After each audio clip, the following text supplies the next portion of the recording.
What you are about to listen to is an introduction to the This I Believe series in 2005. As you listen, you may choose to take notes. You may choose to rewind and listen again. You will be asked to answer several questions as you listen.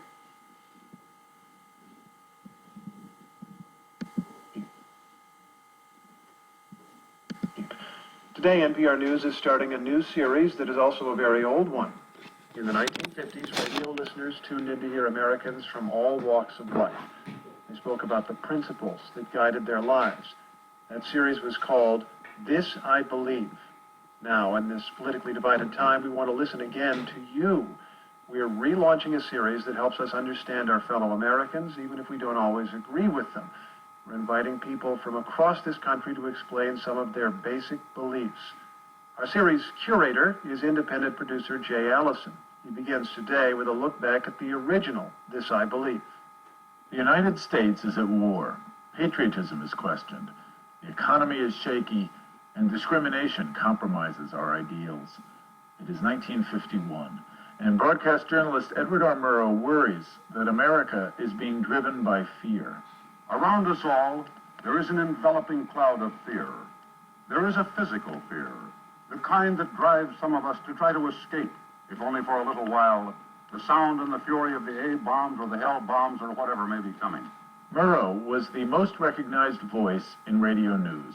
His reports from the rooftops of London during World War II made him a household name in America. His reputation made him the ideal host for a new series called This I Believe. By that name, we bring you a new series of radio broadcasts presenting the personal philosophies of thoughtful men and women in all walks of life. In this brief time each night, a banker or a butcher, a painter or a social worker, people of all kinds who need have nothing more in common than integrity, a real honesty, will talk out loud about the rules they live by, the things they have found to be the basic values in their lives. And so, for 5 minutes each day, Americans heard just that. From everyday people to famous ones, Eleanor Roosevelt and Helen Keller, Jackie Robinson and Albert Einstein, and Supreme Court Justice William O. Douglas. These days, I see America identified more and more with material things, less and less with spiritual standards.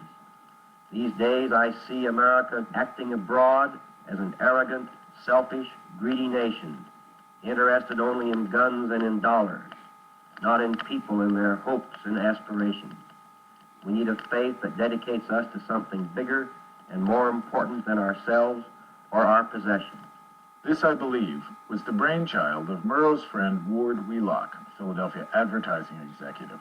He was a decorated veteran of both World Wars and made his fortune selling Campbell's soup and Whitman's chocolates to America. My dad was a natural for advertising. Keith Wheelock is a retired diplomat and a history professor in New Jersey. I've never met anybody with so much energy and so much ability to have an idea and push it through.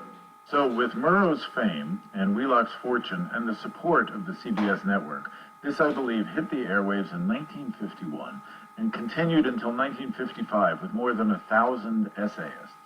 It became a cultural phenomenon. 39 million Americans listening to its daily broadcasts or reading a weekly column that appeared in newspapers around the country. The series reached people around the world with broadcasts on the BBC and Voice of America. In 1952, Simon & Schuster published a book of the essays that sold 300,000 copies, second only to the Bible that year. And suddenly it's growing and growing and growing, and I don't think anybody, I don't think Dad, I don't think Ed Murrow, had a clue at the outset that it would explode. One might think of it as the sophomoric, who am I kind of question, but it wasn't. They were deeply sincere statements of people of all ages trying to make sense out of a time when things were really quite scary for many people, and for other people, soothing to know that somebody else thinks the way they do. Gladys Chang was an assistant producer for This I Believe. She worked with essayists to turn their prose into radio. For some prominent Americans too busy to compose an essay, Chang would find ways to help.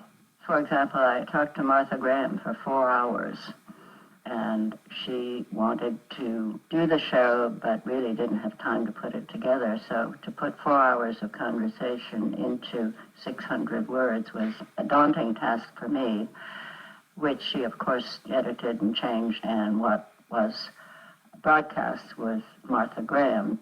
I believe that we learn by practice. Whether it means to learn to dance by practicing dancing, or to learn to live by practicing living, the principles are the same. In each, it is the performance of a dedicated, precise set of acts, physical or intellectual, from which comes shape of achievement, a sense of one's being, a satisfaction of spirit. One becomes in some area an athlete of God. This, I believe. Here is Edward R. Murrow. More than 200 schools have been studying this, I believe, over a period of weeks, and then having students write their own creeds. The kind of result this study can produce is exemplified in the statement of Miss Elizabeth Deutsch. She is 16 years old and lives in Shaker Heights, Ohio. Here is Elizabeth Deutsch. I have a simple faith in the deity, and a hope that my attempts to live a decent life are pleasing to him. If I were to discover that there is no afterlife, my motive for moral living would not be destroyed. This is my youthful philosophy. A simple, liberal, and optimistic feeling, though I fear I may lose some of it as I become more adult. Sometimes, in a moment of mental despair, I think of the words, God loves an honest doubter. And am comforted. I find it strange to encounter actual words that I wrote in the past. 50 years after writing her This I Believe essay, Elizabeth Deutsch Earle is now a biology professor at Cornell University. My general feeling about things after having much more life experience is that our behavior matters more than the beliefs that we profess, and that the most important thing is to try to make some positive difference in the world now. Some of my comments about nations seeking revenge and retaliation and so on could come out of today's news, and it's perhaps discouraging that nothing much has changed about the world situation since I wrote this. This, I believe, will return to the airwaves on NPR. Each week, we'll hear from a banker or butcher, a painter or social worker, as they discuss the principles that guide their daily lives.